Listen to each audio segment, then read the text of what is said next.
ಸ್ನೇಹಿತರೆ, ಮೊನ್ನೆ ಮೈಸೂರು ವಿವಿ ಕುಲಪತಿಗಳು ಪೊಲೀಸ್ ಅಧಿಕಾರಿಗಳ ಜೊತೆಗೆ ಹಾಗೆ ಮೈಸೂರು ವಿವಿ ಅಧಿಕಾರಿಗಳ ಜೊತೆಗೆ ಒಂದು ಸಮನ್ವಯ ಸಭೆ ನಡೆಸಿದ್ದಾರೆ.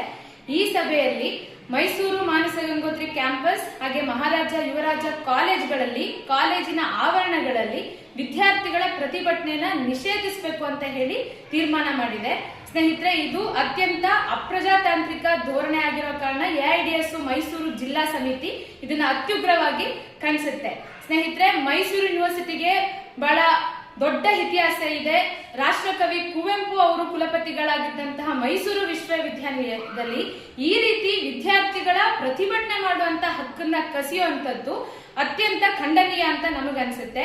ಅವರು ಮೊದಲೇ ರೀಸನ್ ಕೊಡ್ತಿರೋದೇನಂತ ಹೇಳಿದ್ರೆ, ನಾವು ಶೈಕ್ಷಣಿಕ ವಾತಾವರಣನ ಕಾಪಾಡ್ಕೋಬೇಕು, ಮೈಸೂರು ವಿವಿ ಒಳಗಡೆ ಸುವ್ಯವಸ್ಥೆನ ನೆಲೆಸೋ ತರ ನಾವು ಮಾಡ್ತೀವಿ ಅಂತ ಹೇಳಿ ಈ ಒಂದು ಕ್ರಮನ ತಗೊಂಡಿರೋದು.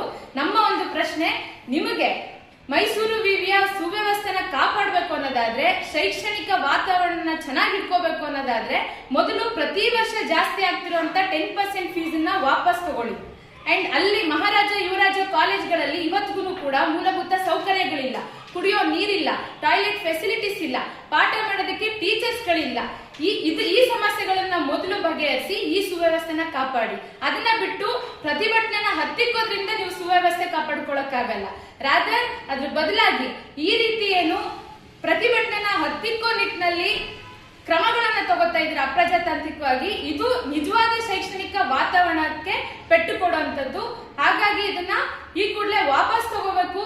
ನಾವು ವಿದ್ಯಾರ್ಥಿಗಳು ಏನೇ ಅನ್ಯಾಯ ಅಸತ್ಯ ತಲೆದೂರ್ದಾಗ ಅದಕ್ಕೆ ಮನವಿ ಪತ್ರ ಕೊಡ್ಬೇಕಾ, ಪ್ರತಿಭಟನೆ ಮಾಡ್ಬೇಕಾ, ಅದನ್ನ ನಾವುಗಳು ನಿರ್ಧಾರ ಮಾಡ್ತೀವಿ. ಅದನ್ನ ನೀವು ನಿರ್ದೇಶಿಸುವಂತ ಅವಶ್ಯಕತೆ ಇಲ್ಲ.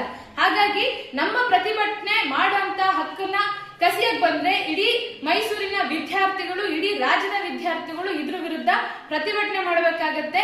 ಹಾಗಾಗಿ ಈ ಕೂಡಲೇ ನೀವೇನು ಈ ಸಮನ್ವಯ ಸಭೆಯಲ್ಲಿ ಪ್ರತಿಭಟನೆ ಹತ್ತಿಕ್ಕುವಂತ ಒಂದು ನಿರ್ಧಾರ ತಗೊಂಡಿದ್ದೀರಾ, ಅದನ್ನ ವಾಪಸ್ ತಗೋಬೇಕು.